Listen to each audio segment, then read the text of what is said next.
Okay, hello everybody. My name is Ekaterina. I am working now with Simone at the chair of Economics of Innovation and Artificial Intelligence. I've been a postdoc before at the University of Sussex, and actually this work is the result of our project, which is still we're finishing it. So your comments or questions would be interesting to us. As you can see, Simone is not part of wasn't part of that project, so but now we work together. We study AI from different perspectives, including AI production, AI applications, and economics of AI in general. That's now in the University Côte d'Azur. So I actually want to ask how many of you here are social scientists. Can you raise your hands if there are any? Okay. Economists, sociologists. Economists, you have one. Okay, cool. At least one person will be close to home in that sense. So today I will try to be as clear as and as explanatory as possible, talking about different aspects of economic meanings here and terms. So in general, in this work, we studied two different things and the relationship between them. The first thing is the emerging digital technologies, among which there is AI, but not limited to. And the second part is the effect of these technologies on the future of work, how these technologies and the technological change that they bring along with them will impact the labor markets in the European regions, in particularly in that work.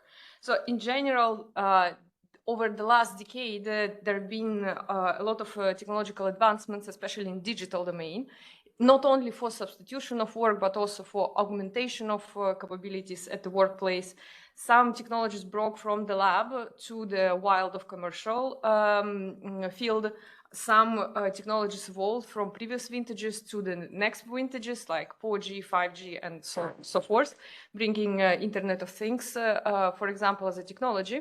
So these all technologies, they will have and already have an impact on the way which jobs are getting obsolete, which tasks are getting obsolete, which jobs emerge from scratch. And that's what we actually want to study. What, as a net effect of this technological change that these technologies bring about, whether they increase employment or actually displace more workers from the labor markets than they create jobs. What do we do in this paper? These are basically three things. We first identified these technologies, 40 of them, spoilers, and then we measured their relevance of these technologies to the nature of production processes and occupational tasks. And then we link that exposure metric of relevance of these technologies to the dynamic of employment across European regions. And then we can make conclusions whether there is at least some evidence that it increases employment or it decreases employment.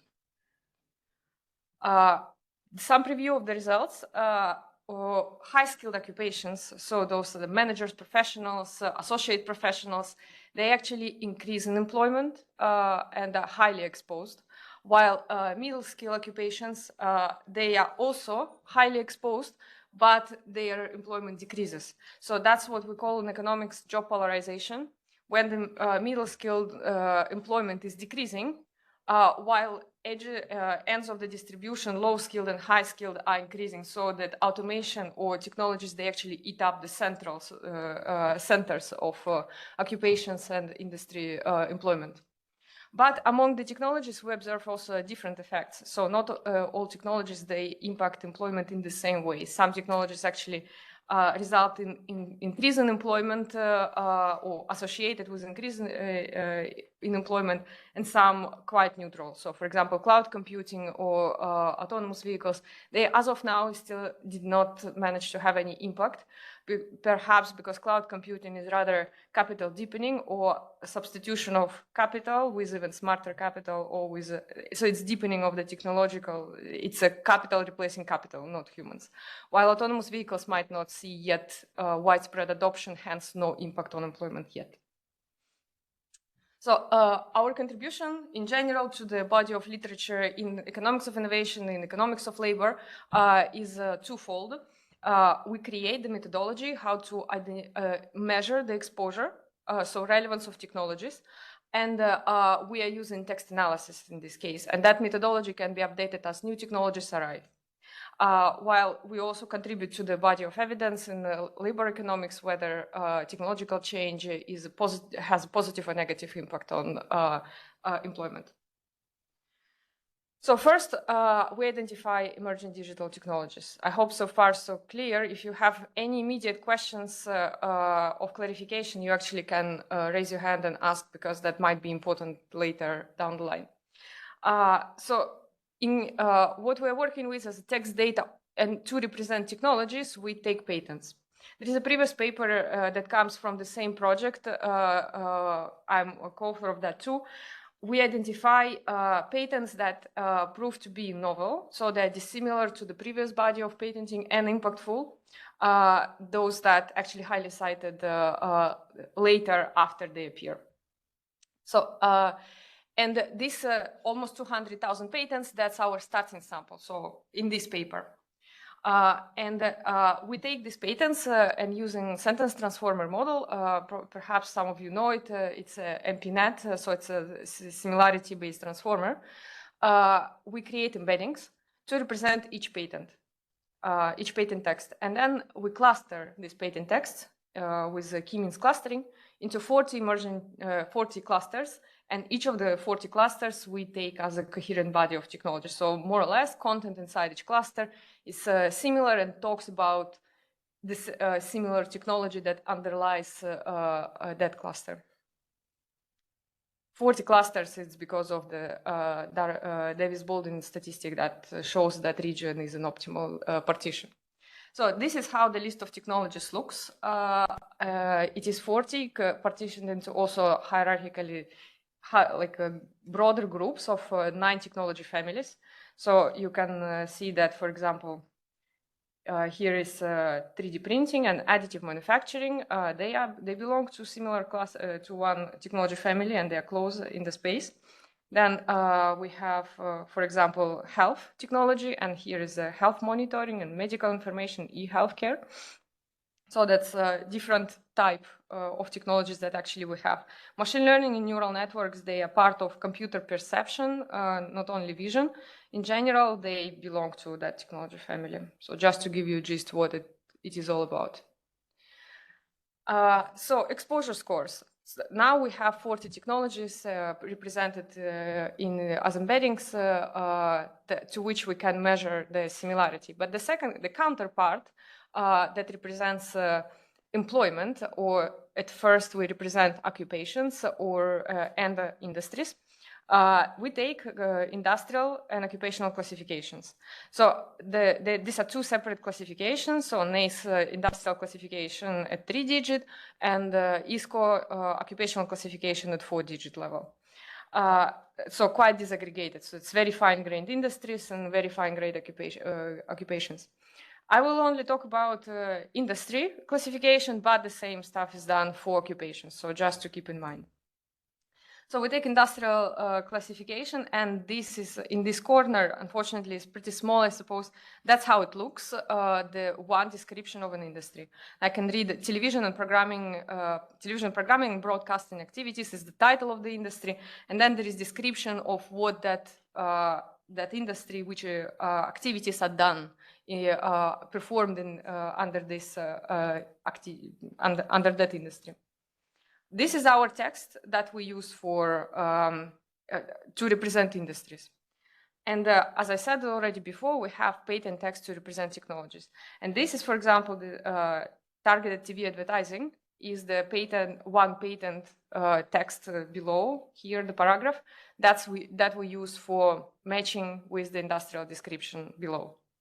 So we measure the similarity between these 2 texts. It is intercorpora similarity using the sentence transformer. We do it multiple times because we break industrial descriptions and also patent text into chunks. And then on the majority vote, we take only the ones that actually matched multiple times. So the cosine similarity is computed several times, and we take the highest, the majority vote in this case. So and we obtain industrial similarity between an industry and a patent.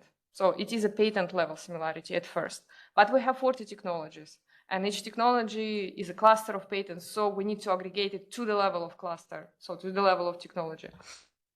So we take all these similarities that we computed at the patent level, and we use a weighting scheme to aggregate to the level of technology.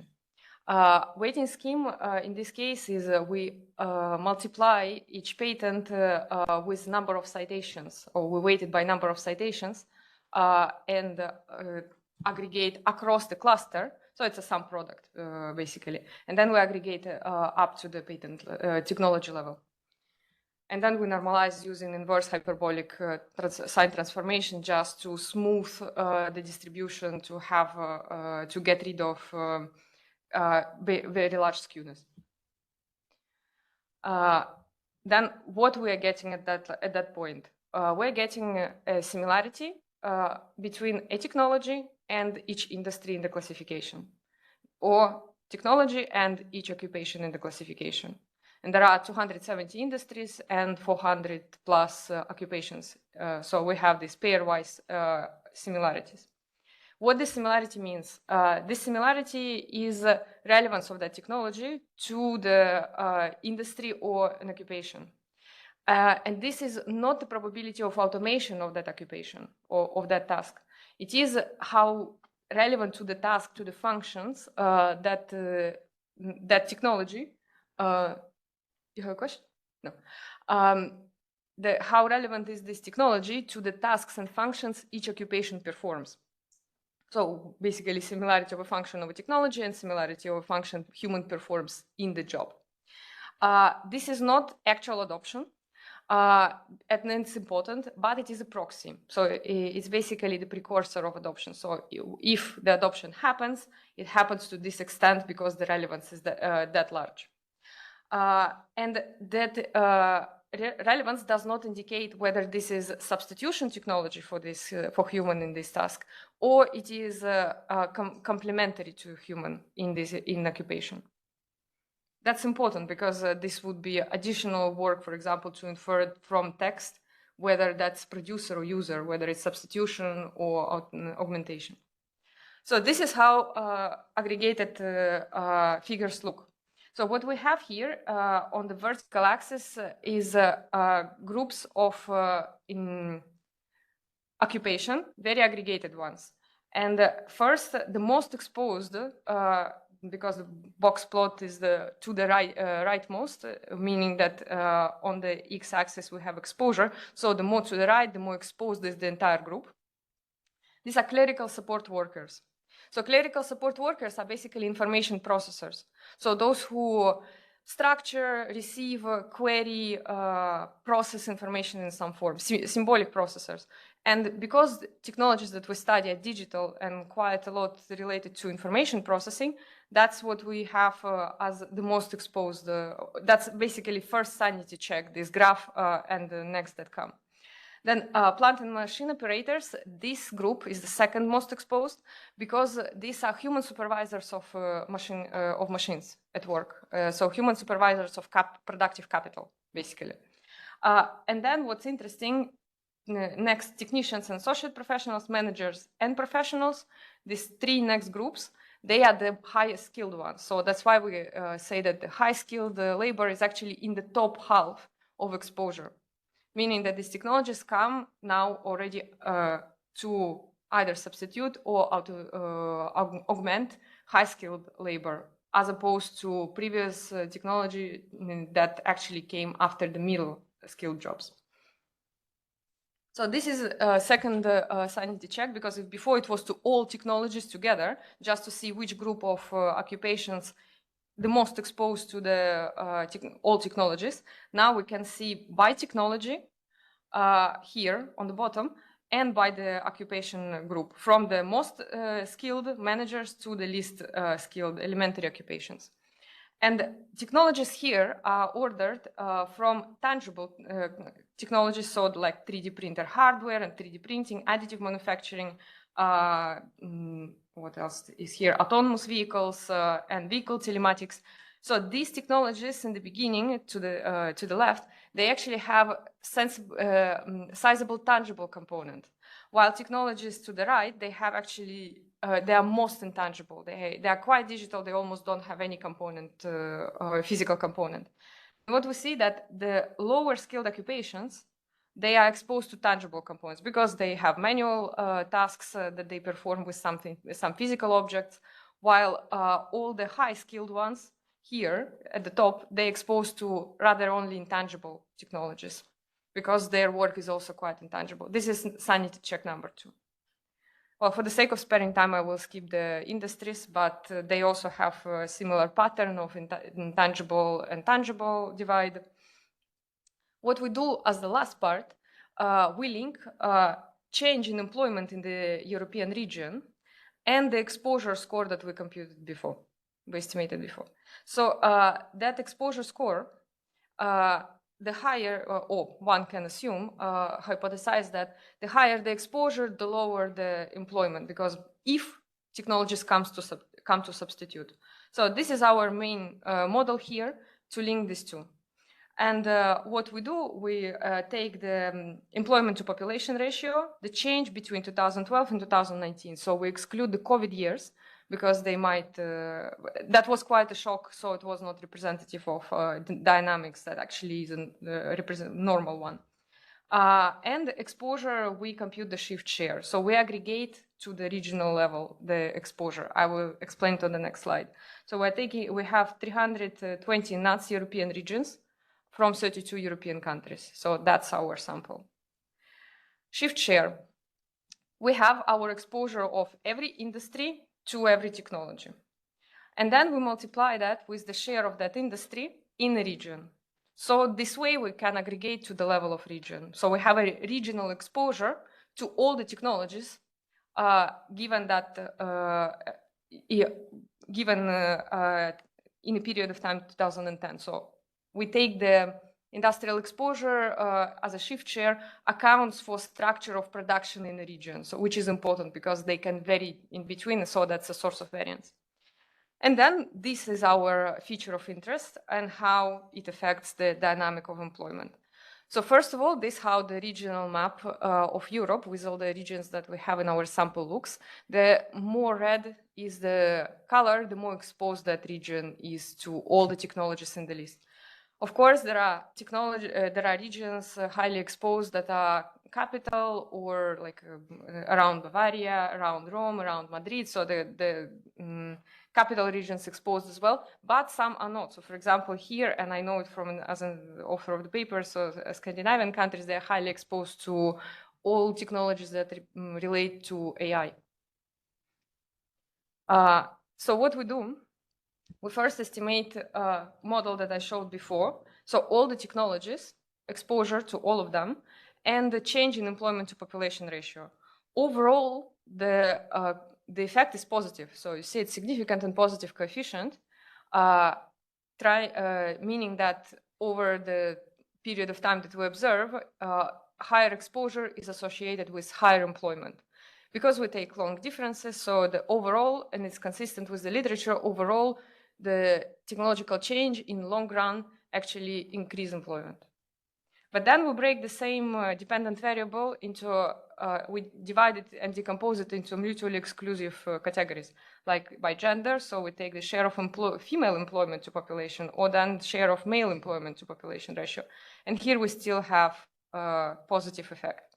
But where it gets interesting, and that's why we talk about job polarization, is that when we break the same by skill, so we take low-skilled employment to population ratio and link it to the exposure, we observe positive coefficient. The same for high-skilled. So in response to increased exposure, we observe increase in employment, while middle skill is actually decreasing. So that's what we call job polarization in economics, and that's what we find the evidence for. I maybe forgot to mention, but that's important. So we're trying to do the causal inference here, so it's pretty much stable. Plus, the coefficients are quite stable. Decomposition, if you add up coefficients as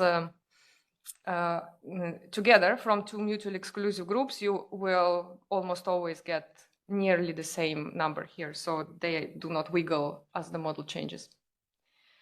Now we do the placebo test because maybe we detect something else. Maybe it's not a causal inference, and another evidence in favor that we really do a good job. We take the employment from the previous decade. So our exposure metric for technology starts to be calculated in 2012, while we take employment from 2002 to 2009. So this particular employment is not supposed to be affected by exposure to technologies that actually appeared later. And indeed here, running exactly the same model, we have no significant results almost everywhere, but only high-skilled. That's the significant at the end. The latest bit, if I still have time, it's okay, thank you. The latest bit is now we were talking about exposure to all technologies, and they weren't broken into individual technologies, while it's actually interesting to see which technology is associated with increase of jobs and which is with decrease. So here we have industrial automation and robot control. So these are smarter robots, more mobile, and overall factory automation. Intelligent logistics, so scheduling, delivering, mobile robots for delivering, and autonomous vehicles. So these are purely mobile vehicles, including aerial vehicles, including terrestrial vehicles, submarine, and so all the mediums that are present on planet Earth. As I already mentioned in the preview of the results, autonomous vehicles do not exhibit significant results. So if we see here, it quite a lot wiggles, perhaps because it hasn't witnessed yet widespread adoption. Industrial automation and intelligent logistics actually have both total, like before the same model, total effect negative. So these two technologies in particular, when isolating their effects, have a negative impact on employment. And where they have more negative is in low skilled occupation, in low skilled labor. So they associate, if we decompose this total, the total negative, the low skilled labor is responsible for the negative sign, while increase in high skilled. So in response to exposure to these technologies, we see more high skilled hired and less low skilled hired. A bit more further technologies, which I will comment on cloud computing and machine learning. Total effect of machine learning is also negative, and also because of low and middle skilled occupations labor, while high skilled in response is increasing. And cloud computing doesn't have as well very specific effect, so it is insignificant and near zero. Because that is enabling technology in itself, it never works by itself. It is in conjunction for other technologies and applications. And also because it is perhaps substitution of capital with smarter capital or more computational capital, so ubiquitous computing. While machine learning has particular applications, so that's why we might see these results. So yes, I would say that's all from my side. If somebody is interested in this kind of work or more details, because there are way more details and other work that we do in this project and at the chair, please contact me, and I'm happy to interact always. Thank you. Thank you very much.